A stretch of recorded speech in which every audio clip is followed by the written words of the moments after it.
Good afternoon. How are y'all doing? Good. You know, when you are the speaker before lunch, you don't know if people are clapping because they are hungry or because you have done a good job. But when you are the speaker after lunch, you got to juggle and spit fire and yell out, "Are you not entertained?" between your slides to make sure everybody is paying attention. I am so pleased, so honored, so humbled to be here, and thank you for inviting me. I appreciate the opportunity to be here with colleagues and also colleagues from the Georgia Department of Public Health as well as from the community. I would like to take this time to shout out my colleagues from the Georgia Department of Public Health by asking them to stand if they are here, including if you are from a health district. Would you please stand? Thank you so much. These are the people who have to laugh at my jokes.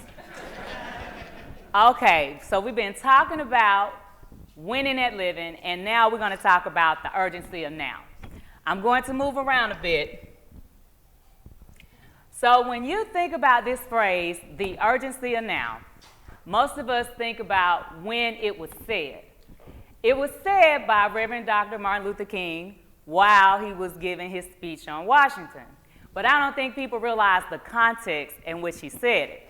We have to work together, and we are stronger moving forward when we do it together. I have had the privilege of serving in this space since 1996, and I have decided, with over 20 years of service, we cannot stop the epidemic without working together. Is there anyone here that believes that? If you do, you can clap. I asked you to clap because I want you to understand something. The urgency of now also takes me to another one of my favorite quotes, and that is, there is no stronger cry than when there is a cry for help. But I was thinking about that, and I decided maybe there is a stronger cry. And you know what that cry is? When you need help, but you are not strong enough to do it, whether that is physically or emotionally. So I'm going to tell y'all about a cry I got when the person was not strong enough to say it. So my phone rings, and I say, "Hello?" Y'all know I'm a Georgia girl, and I say, "Hey, how you doing?" Because that's how we greet each other. And nothing happened. So I looked at the phone, and I thought, "Can you hear me now?" And I realized that nothing was wrong with my connection. And then when I saw who was calling, I said, "Whatever it is, I'm here for you. You are not alone in this journey." See, I recognize the number is coming from several thousand miles away, but I recognize the number because it was not just coming from someone that I loved, it was coming from someone who I beloved. He said, "You don't even know what it is." I said, "Yes, I do. And I can help you."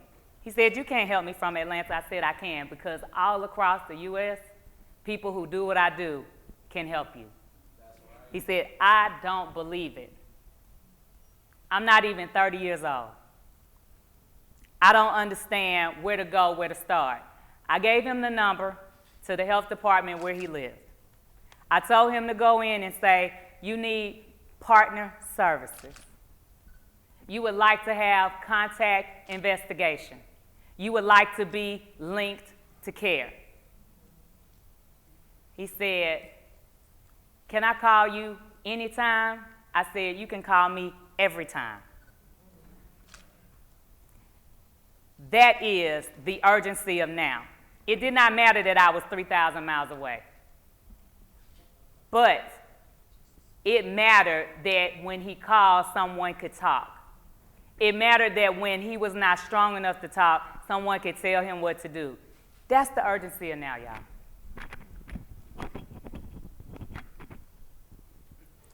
So you have to have an aim, because if you aim at nothing, you will hit it every time. So I have objectives. I would like to talk about defining the public health response. I would like to talk about program integration, and I would like to talk about disease intervention. Let me tell you something about the great state of Georgia. We have 159 counties. Metro Atlanta makes up 20. When you talk about Atlanta, you're talking about 20 counties. For us to do our work, we have to talk about all 159. From Atlanta to Waycross, you have to have access to care. From Columbus to Savannah, you have to have access to care. It's very important for you to understand that. It's over 10 million people here, and if you live in Atlanta, you think all of us go to work at 8 o'clock? Because traffic is so bad. You need to understand Georgia so you can understand what it means and what it looks like to talk about ending an epidemic. Because how many of you know you can live in Fulton County and have sex in Savannah? You can live in Waycross and have sex in Cobb. All 159 counties are connected. Plus, I thought y'all would like to hear the smooth sounds of Ray Charles right after lunch.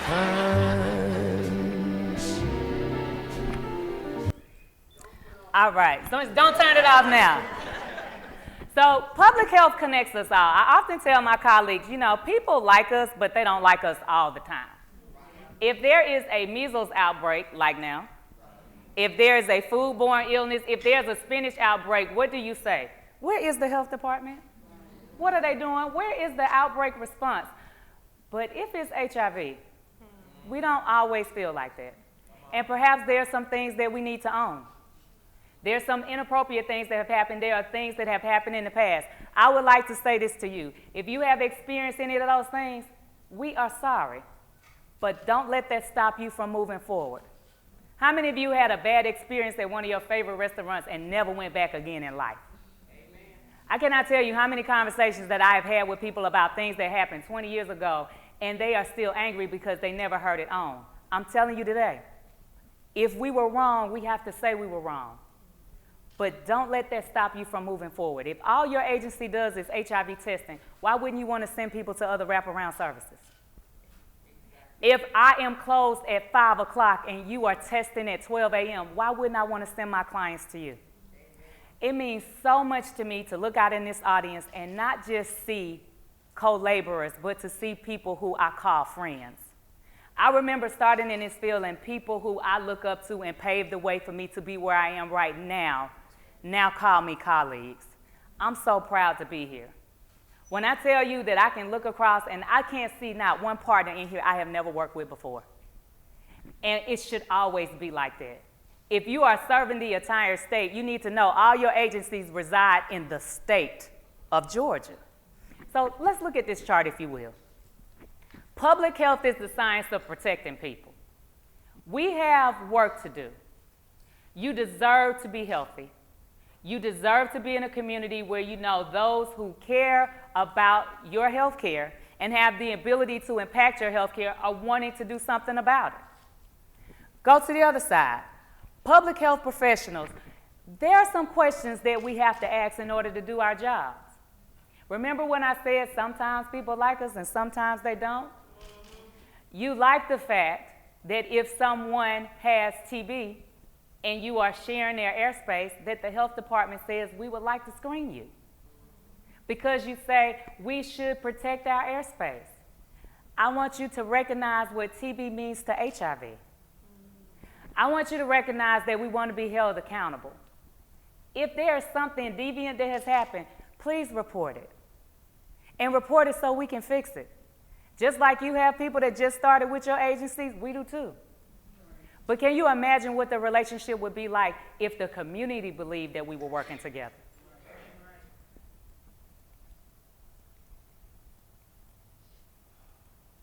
Core public health. So when you think about public health, you hear people say prevent, promote, protect. In Georgia, we did something different. Instead of saying promoting, we said inform. Because you need to be able to understand what's going on in your state first before you can do something about it. Remember earlier I said if you aim at nothing, you will hit it. You cannot manage what you cannot measure. You have to be informed. Prevent. Prevention is a cure. You can't work in this space and not believe that. Prevention is a cure. And then protect. And that's how we're going to lay it out.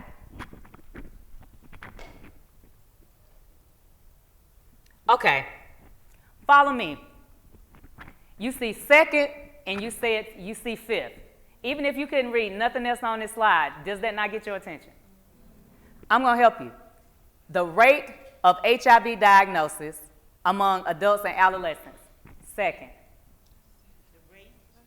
the rate.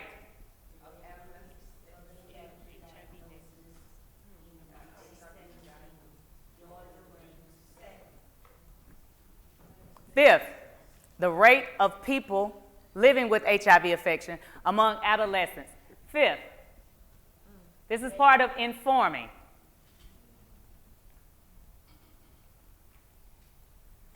This one is interesting. So I believe that HIV is a STD. And I think a problem that we have had is siloing conversations. You have to put them together. You have to talk about what syphilis is as a risk factor to HIV infection.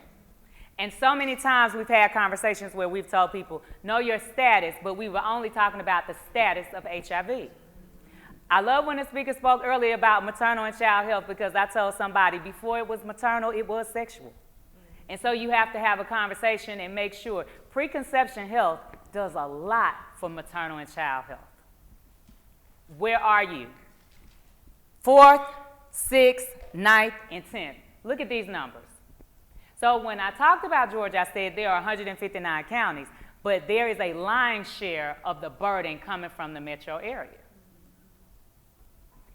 Can you imagine if when you flew in from Hartsville, after the Welcome to Atlanta sign, that this was up? Can you imagine? It would take Inform to a whole nother level, would it not? Now, I have a video for y'all, but I got to stay close because I'm not sure how to play it. Okay. I thought I'd put in movies so I could entertain y'all after lunch. How many of y'all recognize that? Some people move on, but not us.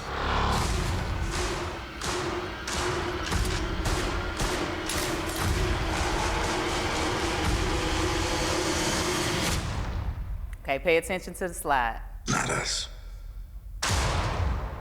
Doesn't everything look cooler in slow motion?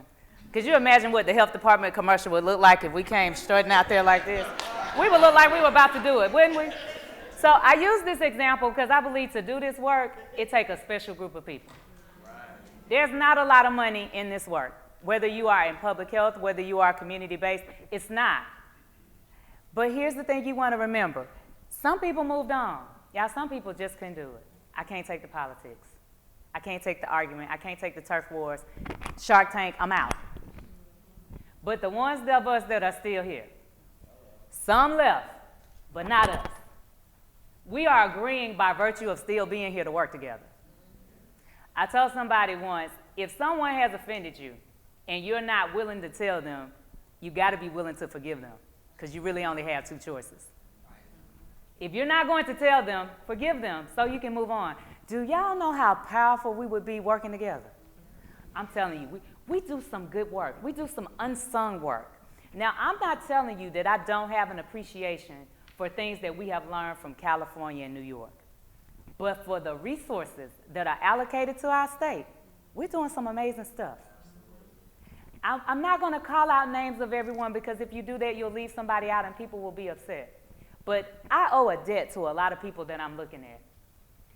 When name reporting was not even legal in the state of Georgia, there's a community-based agency out here in the crowd right now who sent all his clients to the health department, whether they tested negative or positive. And you know what we call that now? Seroneutral. We were doing that in 2003. Nobody realized it. But you know what it did? It removed stigma, because what we did notice is that people were coming in, testing negative for HIV, and 6 months later, they wouldn't come back. But 8 months later, they were positive. See, that positive STD was a risk factor that in a lot of places were being ignored, because you were telling people what? See you in 6 months.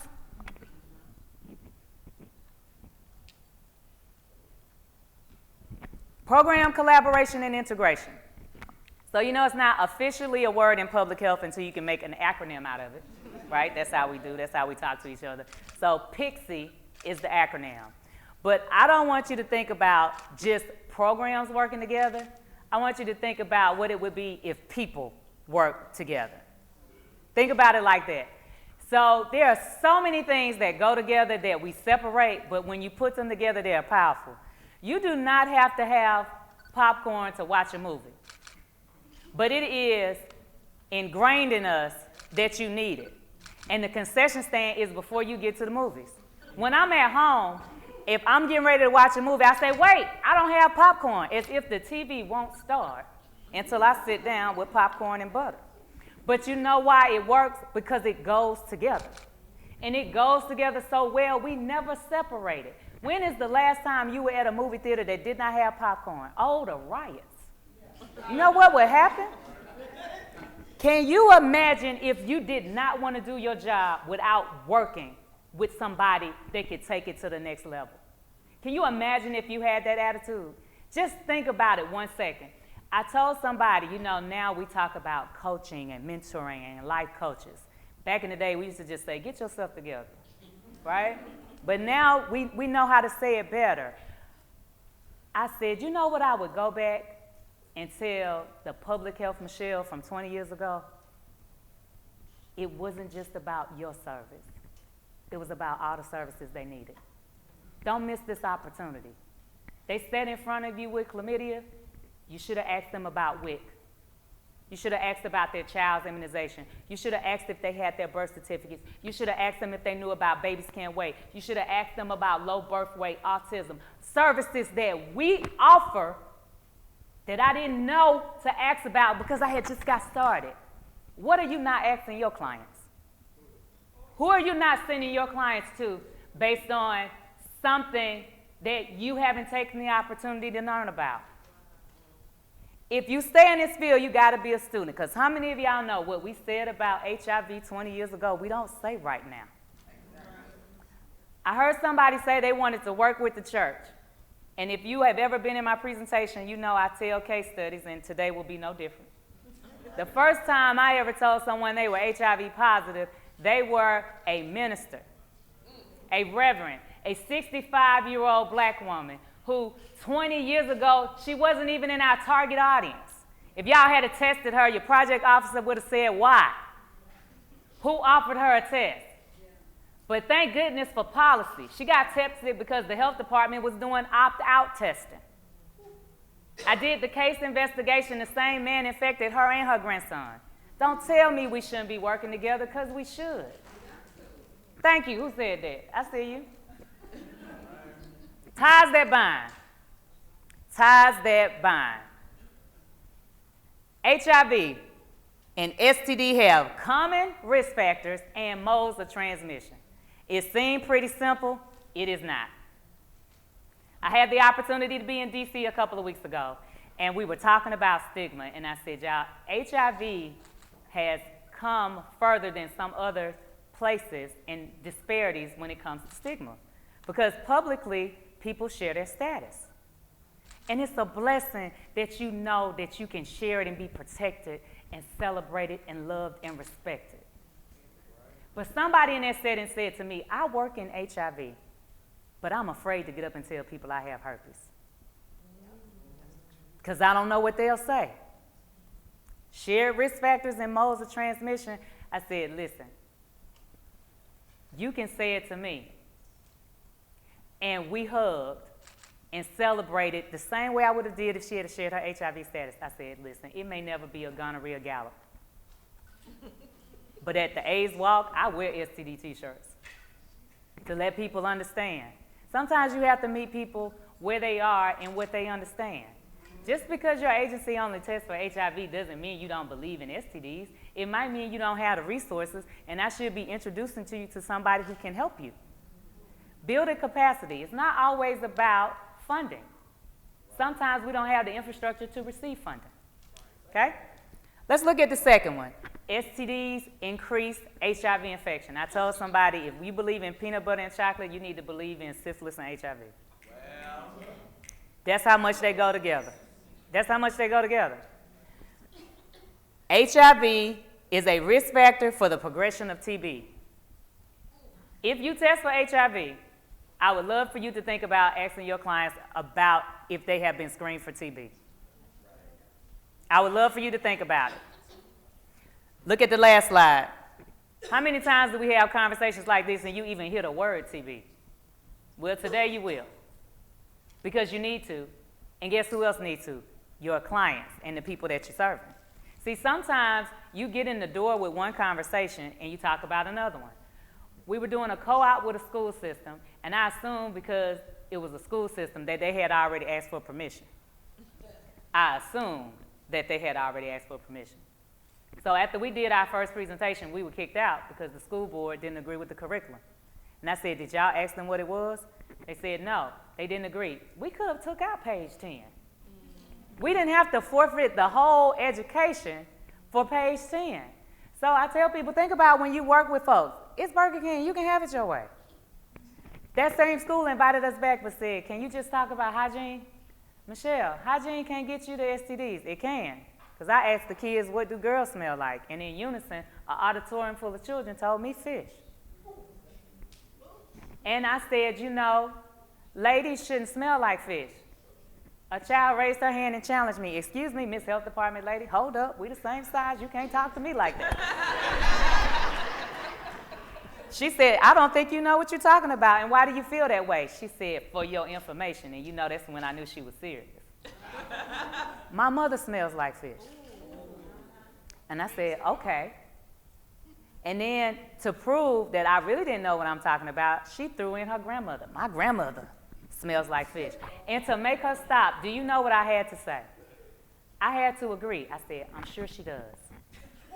I'm sure she does, but she does not have to. Because I wasn't sure how far this was going to go. The teacher down the hall, I didn't know. I was trying to help her out, right? I said, listen, we do have a natural smell. It's not fish. So I had to start a little chant. Fish don't smell like people. They repeated it. Fish don't smell like people. People don't smell like fish.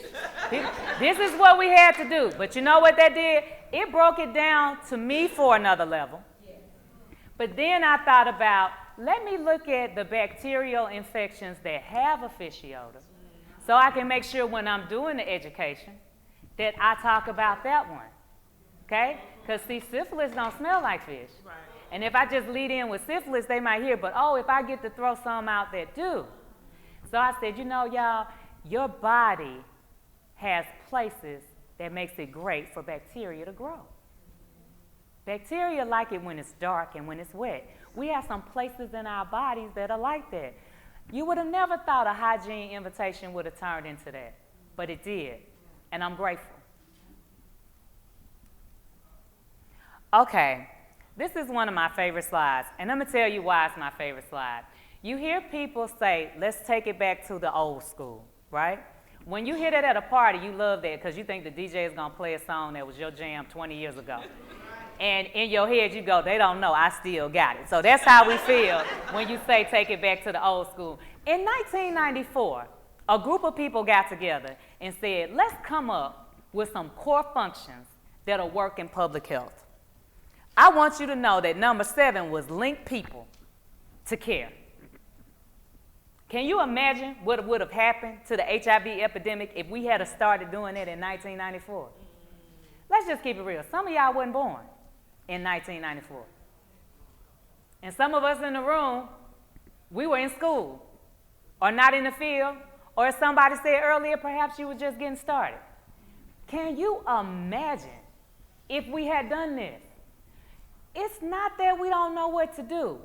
We're not always willing to implement what we know. Look at something else powerful that was said. Number 9, evaluate. Now, how many of y'all act like evaluation just came out? You hired your first evaluator last year because a new deliverable came. But 30 years ago, a group of people thought it would be a good idea. Go to the other side. Community partnerships. Who would have thought that the community should work together?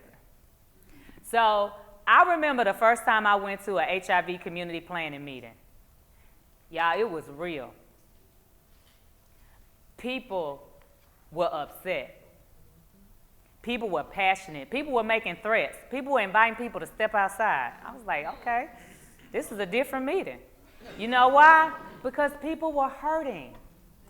Because there were some things that were going on that were inappropriate. I'm proud to say now, the behavior is different. If people do get invited outside, they might send it via text. I just don't hear it said, you know? We got work to do, and we could do it. Should we wait another 30 years before we start doing better? How many of y'all think we should? Not nobody. Notice I said not nobody. Program collaboration. If you work together, you may also have the opportunity to maximize resources. Okay, I get it. Somebody say, no, my project officer don't get it. Recognize your project officer could have started after you. It may be an opportunity to educate. Everybody gets new bosses. Everybody gets new colleagues. I don't think that you are working with somebody that if you suggest that if you do HIV testing, you should be screening for TB, that they would say, that is inappropriate. That's not a good utilization of funding. I seriously doubt it. Look what data sharing can do. I'm not into data matching as much as I'm into data sharing. I don't want to know a year later how many people were co-infected. I want to know now. That's when I want to know. Eliminates the duplication of services. Okay, true story. When I first started working at the health department, I did not have a computer. You know why? Because I had a typewriter. I had a typewriter. I know some of y'all are like, seriously, where did she work? Bedrock? No, Fulton County, across the street from Grady Hospital. I had a typewriter. And here's the interesting thing. No matter what clinic you went in, we asked the same 10 questions. Where do you live? What is your birthday? And we asked it repeatedly before we realized that people had not moved between changing clinics. Duplication. Check your forms out and make sure you're not doing that. And then sometimes, I think just for giggles, people used to give us different answers.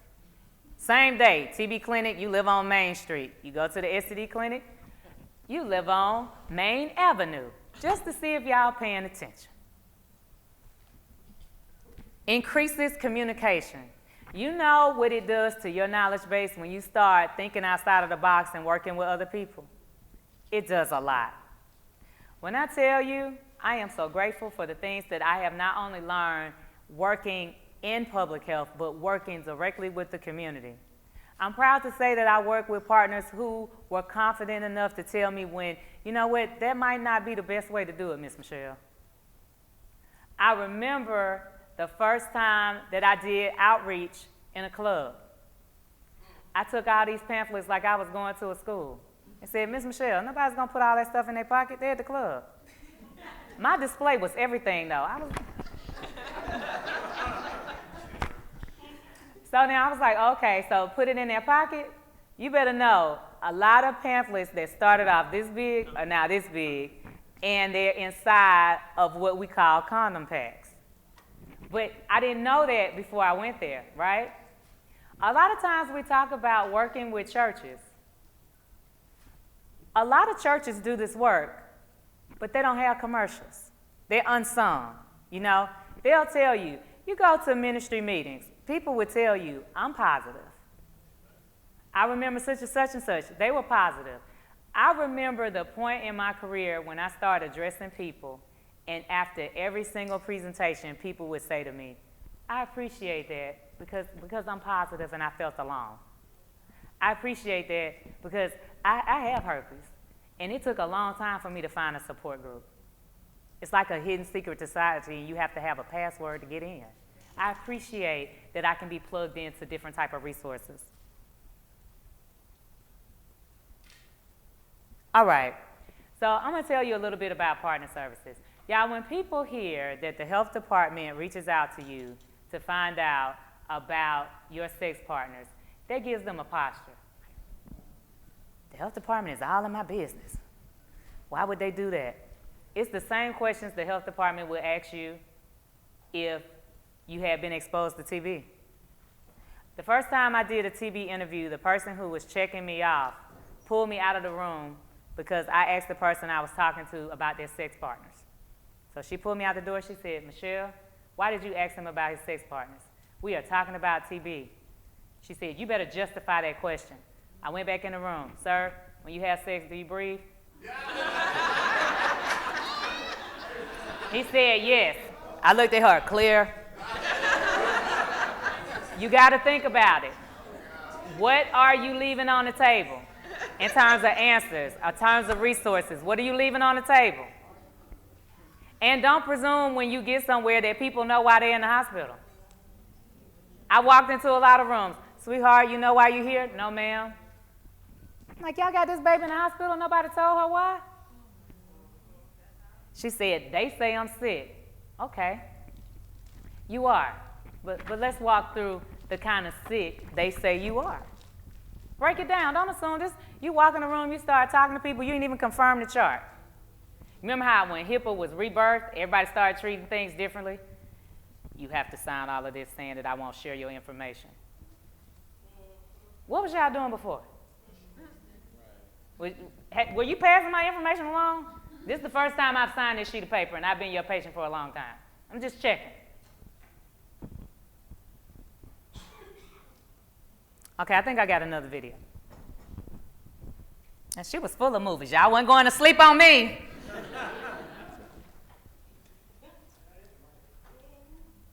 Okay, one more. There it is.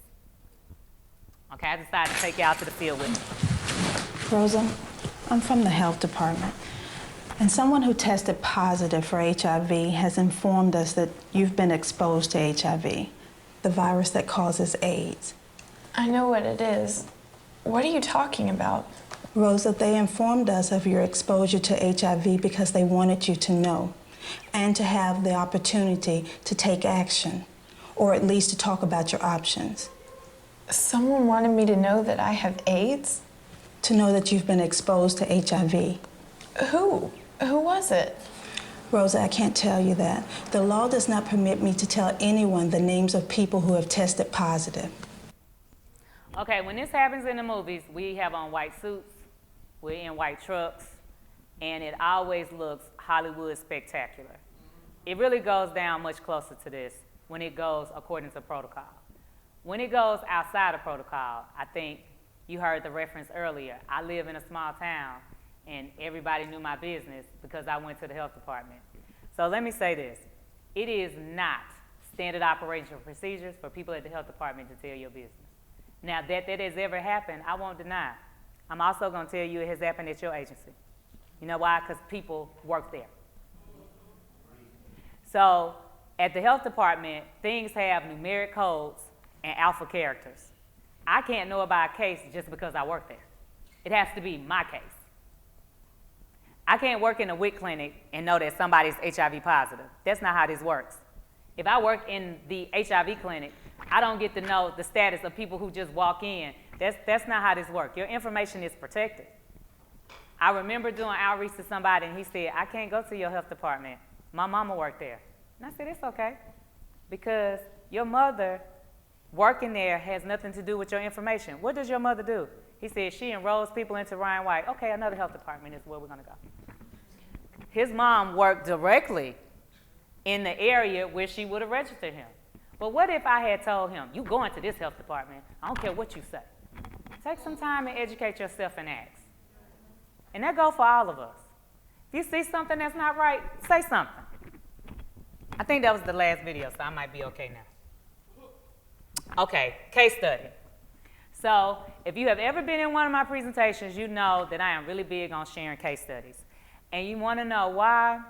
Because when you say something, you can interpret it a certain way based on your perception. But y'all, a story is a story. You can't mess that up. The little engine could, that's it. Well, I ain't think he could. That's not the story.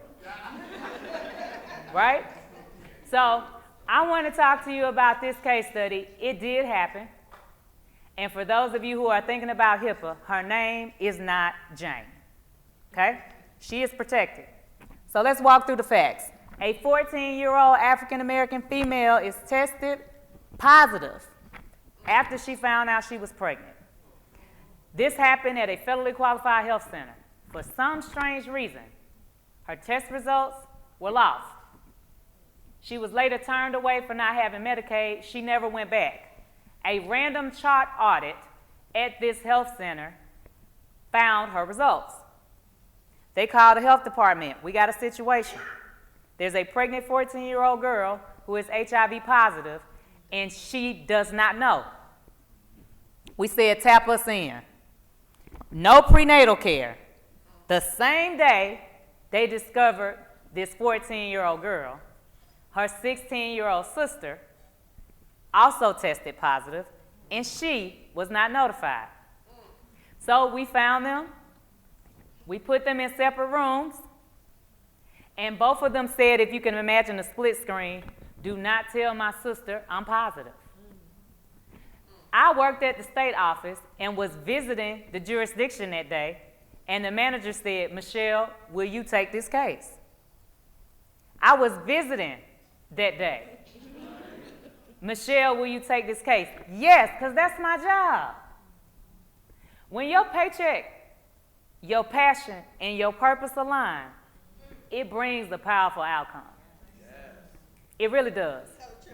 So I said, yes, ma'am, I'll take it. I get in there with this 14-year-old girl. I said, sweetheart, how are you? She said, I don't know. They say I got HIV. Do I? Yes, you do. I said, I want to help you. She said, what can you help me? Can you take HIV back? I can't. We want to make sure that you get into prenatal care today. We want to make sure that we see what's going on with you aside from HIV. We want a healthy baby, black mamas, right? There's some stuff that we need to do. So I said, here's my number. You can call me anytime. Anytime for her was 11:45, 3 days later, p.m. I'm at home. My phone rings. Say hello, and it's this man yelling and screaming in the back. So I'm thinking, oh my God, domestic violence. She said, Miss Michelle, tell him he can't talk to me like that. And I said, put me on speaker. I said, who do you think you are, talking to this girl like that? You don't do that. Who are you? He said, her brother. I was not expecting that answer. I said, you can't talk to her like that. He said, who do you think you are? I said, boy, don't make me get dressed and come over there. He said, I can call her whatever I want to. You cannot. She said, he called me stupid and I'm not stupid. He says, you are stupid. You don't know this baby's father. She said, like we know our daddy. Ooh. It's some deep stuff you deal with. It's some deep stuff you deal with. And I said, okay, listen. Stop talking to her like that. You're not the only people that don't know your father. We're going to do what we can to help. But you know, I thought about something as I climbed in the bed. What is her social network? That the lady she called was the lady from the health department. You don't know what you are to people. When people walk in your doors, you don't know who you are to them. And you need to recognize, you need to know that you need to own that space. So I said, okay, we'll check in periodically. And then I realized she may call me when I'm asleep, but it's okay. I told her anytime, and she was being obedient to anytime. So weeks go by, she called me, she said, Miss Michelle, I don't know what's going on, but stuff is running down my legs. I said, do me a favor, touch it, and tell me how it feels. And she said, why? I said, because I want to know if your baby is ready to meet you or if you're using the bathroom on yourself. Two things that can happen. And she told me, and I said, I think your baby is ready to meet you. Is anybody at home with you? She said, my brother. What are the odds? Can you put me on speaker? I said, young man, can you do me a favor and take your sister to the hospital? He said, I ain't about all that. I said, boy, will you take your sister to the hospital? He said, I gotta be at work. I said, listen, please, you can just drop her off. I'll come. Y'all, he dropped her off right in front of the hospital and kept it moving. She got there. She said, Miss Michelle, what I do? I said, go to the lady sitting inside the circle. I wasn't going to tell her to go to the information desk because that wasn't going to translate. I said, when you get to the circle, push your phone through the hole and hit speaker. She did that. I said, lady, we having a baby. I said, I need a wheelchair. I said, on the movies, they say they need hot water and 2 towels. I don't know how this works, but I need you to not have this young lady walk. She said, okay. I called the disease investigator who was assigned to the case and said, what are you doing? She said, my son is having a baseball game. I said, our baby is having a baby. I said, I can take the first shift. She said, I'll come after the game. When I got to the hospital, the doctor said, are you her mother? No. Are you her aunt? No. She said, who are you? Very proudly, I said, public health. I'll call injury. I need a car seat so she can take this baby home. Call maternal and child health and see if they got a onesie, a bib, diaper, something. She has nothing. We had an impromptu baby shower. She was texting, girl, I'm about to have this baby, LOL. Give me that phone. Give me that phone. This is serious. She's doing all these little bit emojis. Give me that phone, girl. I'm all stressed out. She breathing hard. Doctor telling her to push. I'm pushing. It was tough. But y'all need to know, everybody involved came together and we said, we got to keep this baby. The counselor from the school, the lady from the hospital. We having huddles like we was all getting ready to go out and play for a big title. All right, team on 3. She need us. She called me one day, Miss Michelle, my baby blue. Hang up and call 911. She had given the baby too much medicine. But she was learning, I got a call. What was that urgency of now? That cry for help, how powerful it is.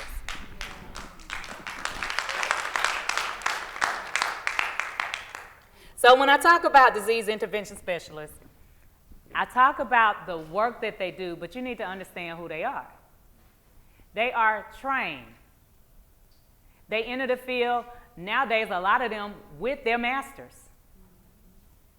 They want to help.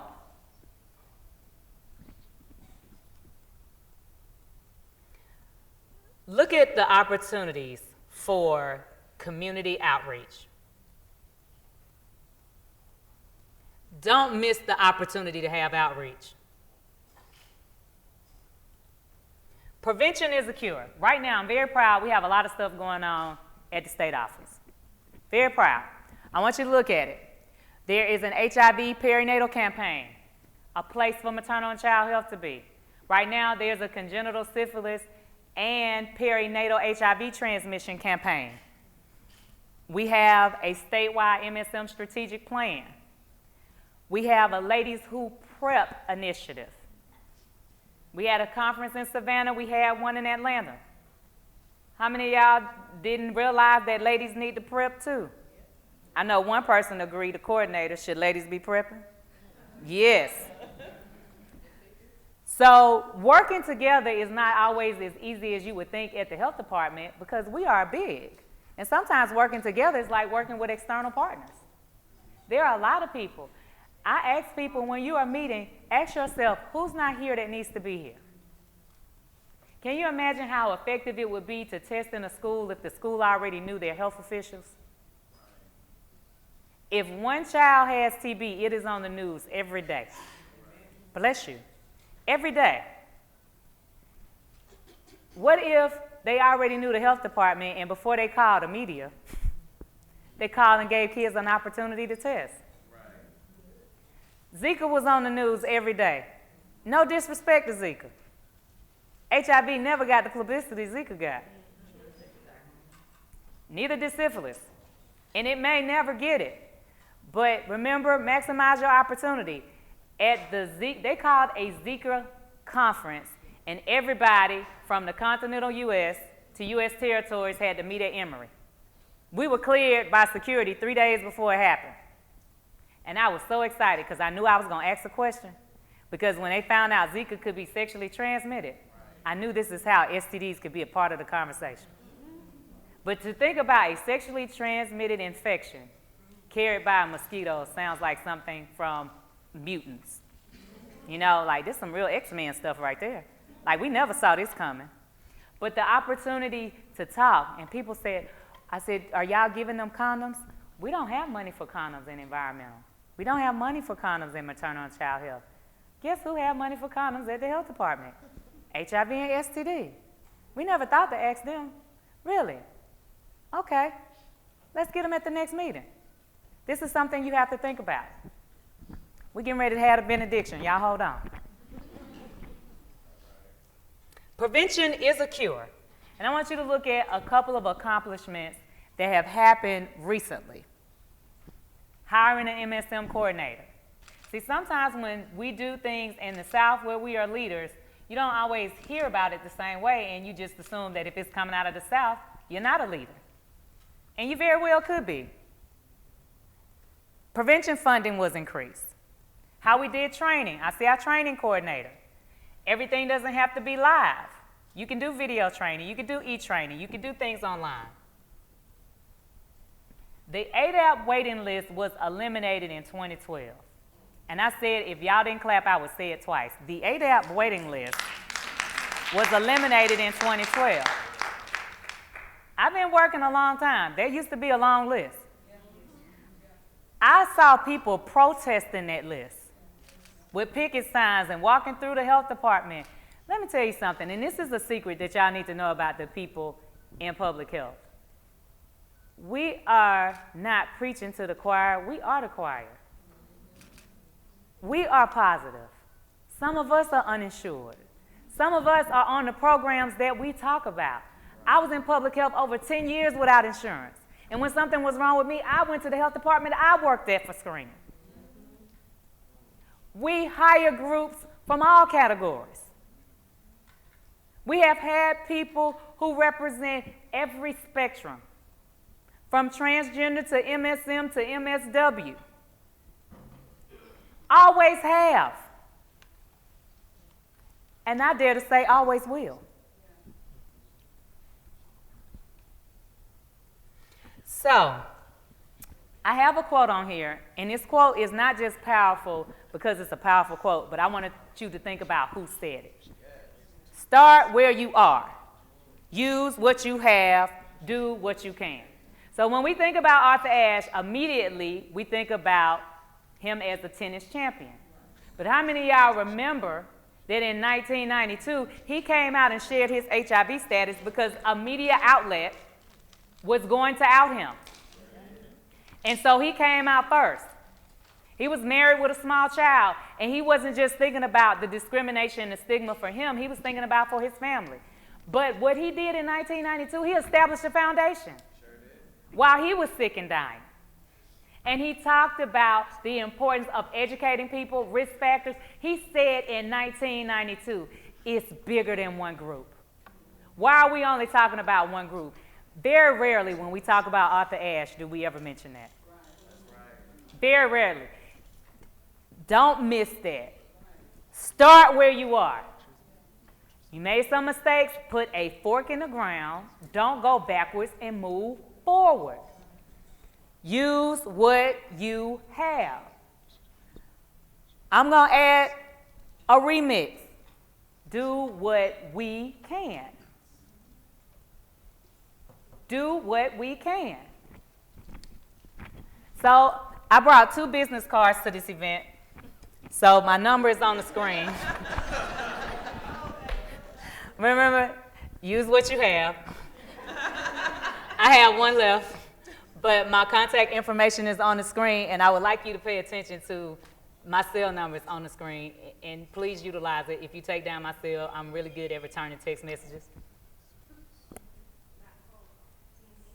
So it's appropriate to let you know that this information was not assembled by myself. We did do research on it.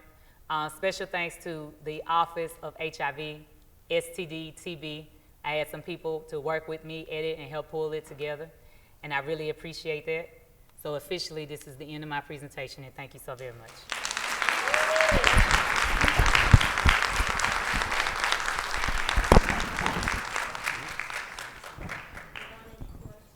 Yes, would you all like to come to the mics if you have any questions or comments?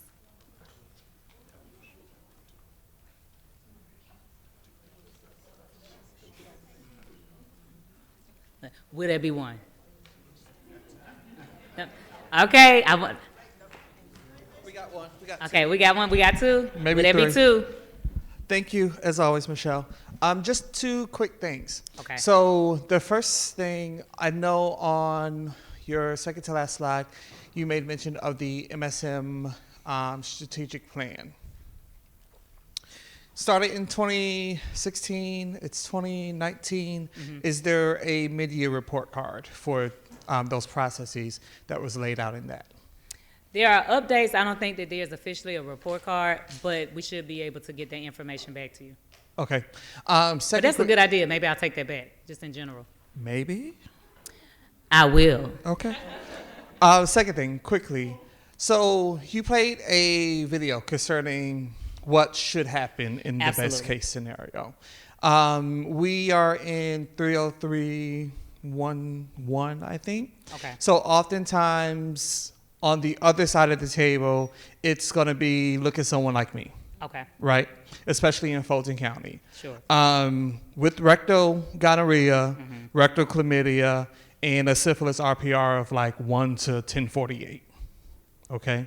Factor in not being, the most culturally humbled or culturally enriched. That conversation can look very differently, Okay. And we see that through our linkage to care numbers, right? We see that it takes longer for Black gay men to link to HIV services. Can you talk to some of the innovative ways that not only are partners at the health department, but specifically, community health organizations and even FQHCs can do to get people into care quicker and keep people in care longer, especially with the paradigm of undetectable equals untransmittable? Okay. So that was a good question. It had multi-layers. I'm going to address what I can, and if I leave something out, if you would allow him to ask his part B before you ask your question, okay, so we can make sure everybody leaves covered. So you raised a lot of points, and sensitive groups are called sensitive groups because they are. And you have to do your homework in being culturally sensitive. Putting signs up in your clinic that say "Hola" does not cover being culturally sensitive, And some of us, it just stops at that. You have to realize it's a space to evolve and learn. I had never heard of the word CEBA before, and CEBA is for capacity building and training, and you have to keep yourself trained in that space. Here's one thing that goes a long way. How we talk about each other has a lot to do with the handoff. If your community-based agency says, when you get to the health department, you will be taken care of, you will be linked to care, this is a great opportunity, something different is going to happen. If you say the people in the health department are crazy, wild horses couldn't drag me there, and I'm only sending you there because it's my last resort, they will get there and they will have that posture for their experience. And see, what is very important to remember is sometimes people feel like the absence of insurance means sub-care. Like we're not really getting real treatment. We're getting the treatment for people who can't afford better treatment. And so you have to make sure that, and when I say you in this place, I mean public health, that you are going above and beyond to do your job. Retention numbers are a challenge. And retention numbers seem to be globally a challenge. I have some theories on what I think could impact retention numbers. In an effort to educate and train more people, we do a lot of things via video and online. And sometimes I think you just need some peer-to-peer old school interactions. When I was trained to do HIV pre and post-test counseling, based on how I was trained, the curriculum I was trained with, and the timing, I fully expected the first person I ever gave results to be a white gay man or an IV drug user. When it was a heterosexual Black woman, my curriculum really didn't address that. And it just so happened that she was the first person I had ever given positive results to. So sometimes you need to tap in and ask for help. I think with our retention numbers, if we really address the barriers to retention on the front end, it's going to make a lot of difference. I notice you live in LaGrange, and you are coming here in Atlanta. Is driving an hour and a half every time to get care going to really work for you? And a person might say, well, I came this far because I'm thinking about my confidentiality. I respect that. Here are the measures we have in place to protect your confidentiality. But I'm telling you, realistically, on some days, running 10 to 15 minutes late when you are an hour and 30 minutes away, it's going to be an issue. And so that's where I feel like we can all sort of grow together to do homework. These barriers, when I love the Black Panther and I do movie lines, but here's one of my lines. There will be no challenge today. If you said to yourself, there will be no barrier today, if you really ask people, what would stop you from coming? And how can we address those barriers? What's your shift? And maybe the health department is not where I should be trying to link you. Maybe it is a community-based agency with more flexible hours. You don't have to walk in my door. We want you to walk in a door so you can get the services you need. I think if we applied that would go a long way. You hit me with some layers. Did I address them? Undetectable equals untransmittable in the health departments. Okay. U equals U. So let me say this. U equals U was really launched on the HIV side. And so you have a group of colleagues that do STD work, behavioral health work. They have never heard this, y'all. They've never heard this. So the idea of someone staying in care and becoming violently suppressed is proven, and it works. I remember when Dr. McCree explained earlier that our risk factors are not any riskier, but we don't stay in care. The U equals U campaign needs to be promoted broadly across the board to others who operate in this space who have never heard it. Because I can tell you, the first time I heard it, someone said, Michelle, I can't believe you have not heard U equals U. I haven't. Where did you hear it? And so then when it was new to me, you start sharing it with other people. That's an excellent point, though. Thank you. Thank you for your question. We got a shout out? No. You can finish. I was just going to say these are going to be the last two. Oh, okay. In order to be mindful of the time.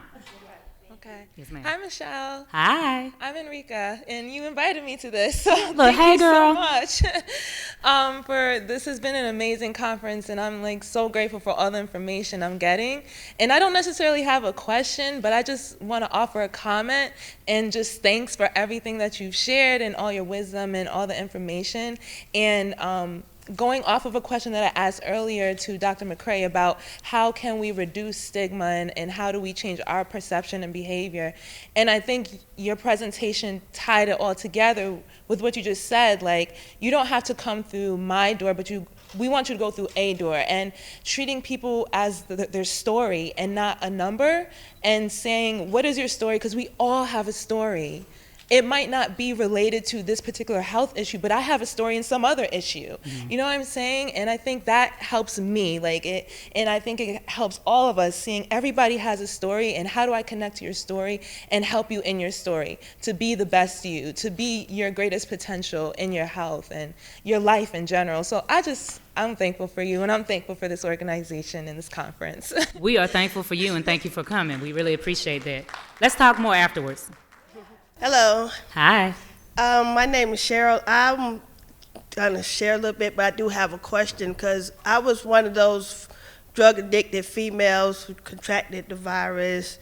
Well, I contracted the virus through something very bad, but my thing is when I found out I had the virus, they diagnosed me with neurosyphilis, and that's a dangerous thing, and I had the PCP pneumonia. At the same time in the hospital in Grady for almost a month trying to fight both diseases. My thing is, what can us as a community do to get the African-American female from stop taking flight and get to sit there and get their status checked out and linked to care? So first, thank you for sharing. I appreciate that. I appreciate the comment. So I am a Georgia girl, as I said in my bio, but sometimes in the South we are home to home remedies, and we also home to some very strong women. Right. And when we present the care, it is so much further along than other people. Right. So having a conversation where you can educate is one thing, but the other thing is sharing your story helps people. When you know better, it provides an opportunity for you to do better, but you're not always in a place to implement doing better. Right. But you have to understand how serious it is. So in sharing of your story, I will share, I have asthma. And what people don't realize is if you can't breathe, you can't talk. Right. And so if you're having an attack, somebody has to know what is wrong with you. And I had an attack in a public place. And as was mentioned earlier, I happened to be with my sorority sisters. And watching them respond to me was such a beautiful testimony afterwards. You know, someone said, "What's wrong with her?" And all I could do was touch somebody. But that was the last thing that I was able to do. Right. And someone yelled out, "Is a doctor in the house?" And the person that turned around in front of us was a black woman that said yes. But she couldn't ask me what was wrong with me. She asked them what was wrong with me. And they said, "We know she has asthma." Right. And she turned around and said, "Does anybody have an albuterol pump?"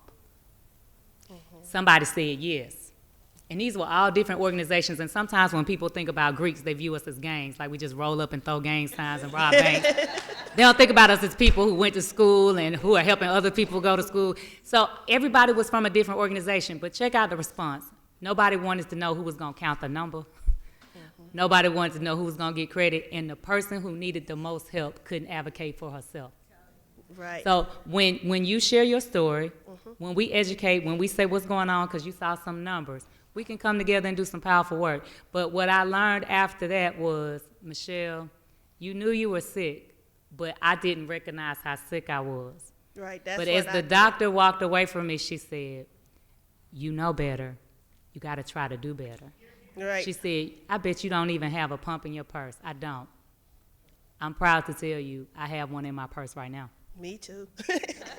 Thank you so much. Thank you so much. Thank you all.